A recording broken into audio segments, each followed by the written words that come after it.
Yo, what's up? My name's Retro Pat, and if you're like me, you probably spend way too much money on video games. So today, I actually want to start a series to limit myself and stay more of a gamer and less of a collector. Even though I love collecting, playing games and completing them is where my heart really lies, and I want to stick to that.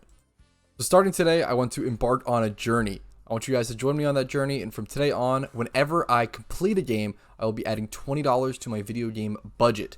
I will not be able to purchase any games outside of that budget until I complete enough games to earn enough money in that budget, and then we'll build a collection from there. So I'm excited. Hopefully you guys enjoy. Let's go ahead and get started.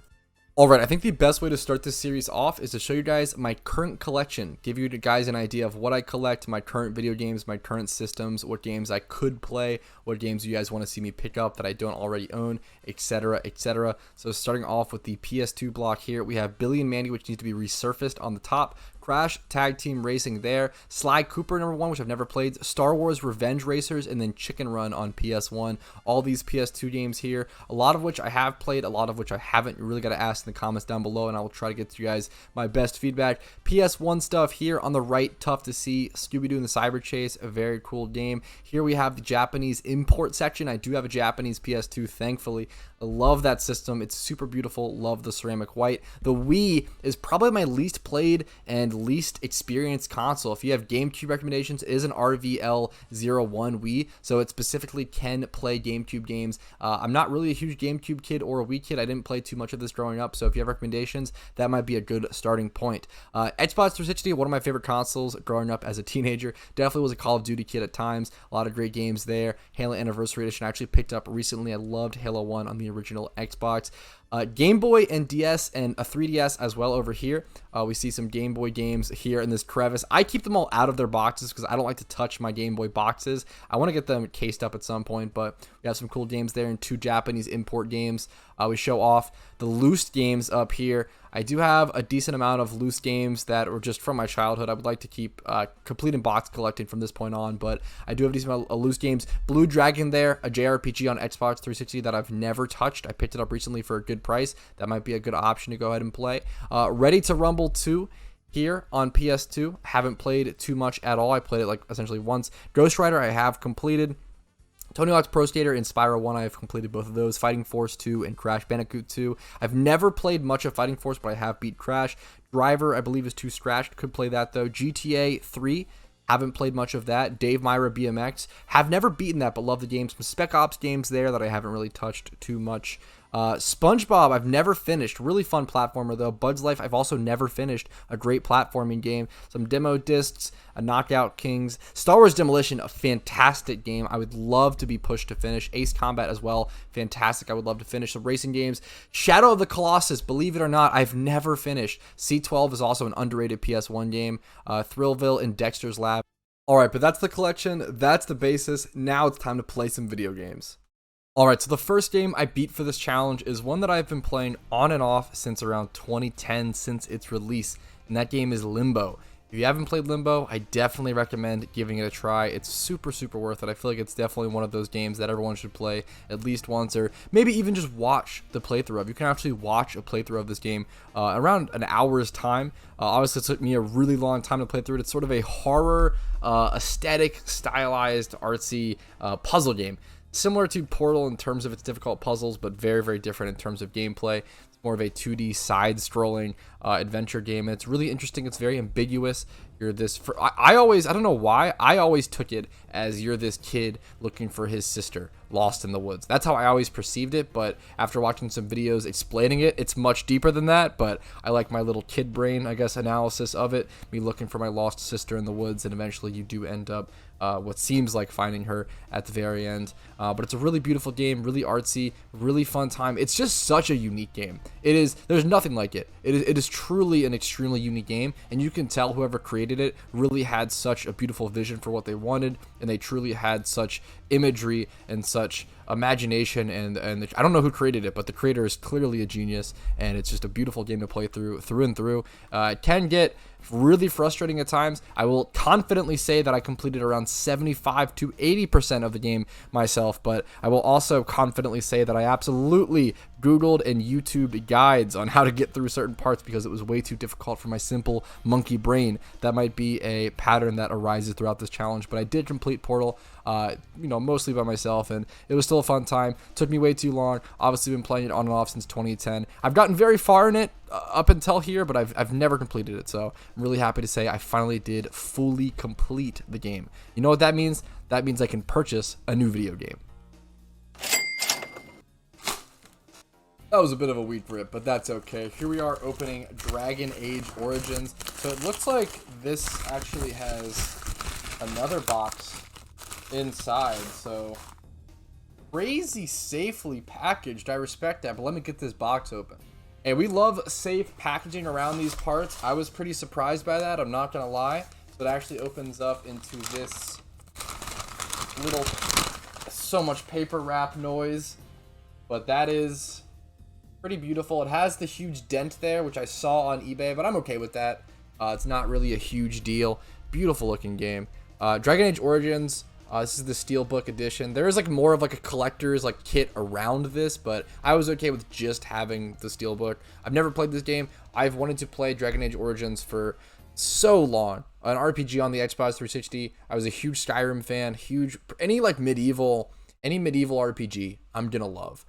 So I'm really happy to have finally picked this up, and I definitely will be playing it at some point. An awesome game to add to the collection. I will be throwing that in the square back there in a quick sec. Now, I did pick that game up for $11 or so, as you might have seen on my eBay listing. It's worth around $25 complete in price and box and everything, which is what I got it as, but it is missing the slip cover. So I believe that is the only thing that it's missing. I think it might be missing a map as well. Map and slip cover, so it's missing those two small things. I got it for $11, pretty huge cutback on price for that. And just a game that I've been wanting to play for a super long time. So I like to get games for a really good price, and that's definitely a trend you'll see throughout this series. Now, I know I said I'd be adding $20 to my video game budget with each video game completion, but I more so meant as a maximum. I'm not a rich man by any means, and I don't want to be spending $20 for each game completion. It's more so just one game per video game completed. If I beat a game, I buy a game. But if a game is quite expensive, let's say I want to go for that $80 Samurai Champloo, or maybe a Pokemon game like Pokemon White, it's like an $80, $70 game complete, I will have to defeat multiple games to be able to achieve that. So that's why that rule is set in place. It's more so beat one game, buy one game, but if there's a high-level game or a high-priced game that I really want to get, then I'm going to have to work for it. Having said that, that is our first transaction completed, one game defeated, and one game achieved.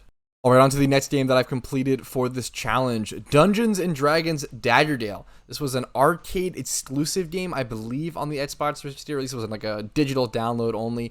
This game got a lot of flack. I really enjoyed this game. This game was deemed soulless and kind of grindy, which it kind of is, but I really enjoy it. I don't know. It's a very like dungeon crawler. If you like things like Path of Exile, Diablo, Fate, Torchlight, things like that, you'll enjoy this with a little more Dungeons & Dragons flair and the way the statistics work and everything. The quests aren't the most interesting. The characters aren't the most interesting, but they're not bad. They get a little too much flack. The dwarves are pretty funny sometimes, but the map and the creatures and the villains, and I really like the combat is repetitive and monotonous. I'll give it that, but I like it. Like it feels really good. The combat in this game, they clearly made it the main feature. And I understand why people say it's competitive and grindy, but man, did they make the combat good and enjoyable in my opinion. It's really fun. It's really satisfying. I played an AoE dwarf cleric that sort of gathered guys up, would apply debuffs to them while applying buffs to myself, healing myself constantly, and then doing a lot of damage with AoE attacks. It was a lot of fun. This is another game that I've been playing on and off since 2010, 2011. I forget when it was, since the release date of this game. I remember staying home sick one day from school and playing through this game from beginning to the very end boss battle with the same group of 4 random people I met on Xbox Live, and we got to the end of the game, the boss battle, and we couldn't beat it.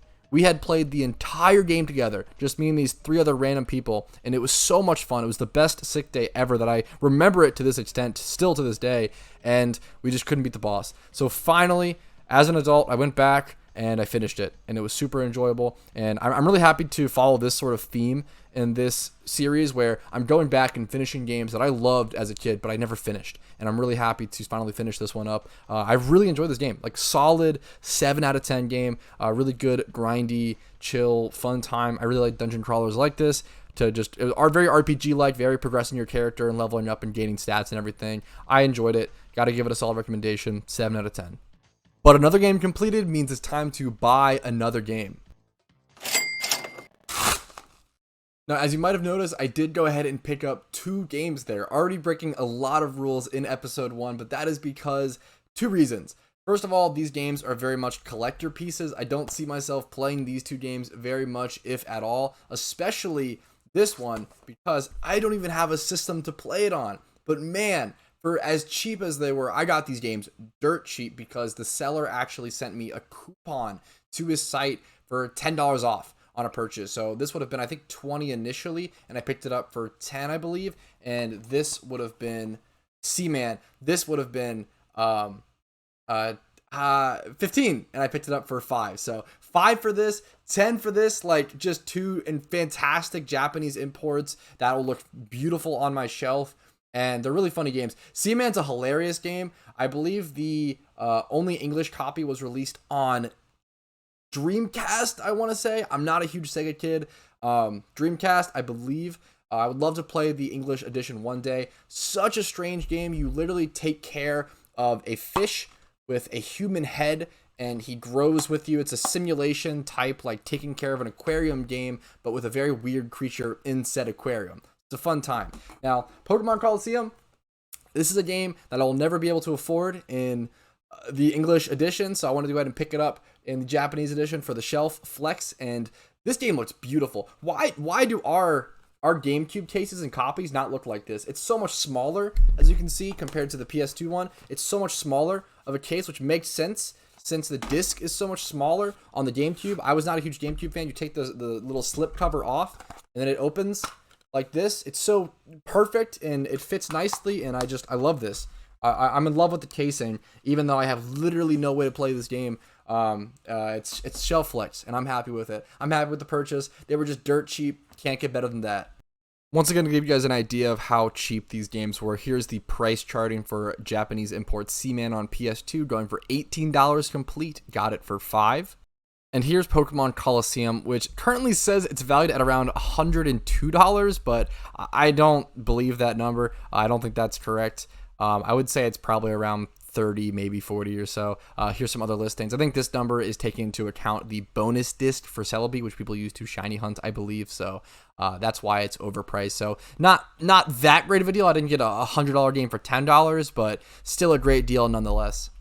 But I think that's going to be it for this episode. I had a fun time. Hopefully you guys enjoyed it, and our shelf in the background is growing. So I will see you guys next episode. Let me know in the comments down below what games you want to see me buy, what games you want to see me play in my current collection. Just let me know. I'm open for suggestions, and I'm always trying to learn. I'm still really new to this hobby, so I'm just learning alongside you guys and having a fun time. So thanks for joining me on this journey. I really appreciate it. If you found this video enjoyable enough, maybe click the like button, maybe subscribe. It's up to you, or dislike and leave a mean comment if you really feel like it that day. That's okay. Have a great day. I'll see you guys later. Peace.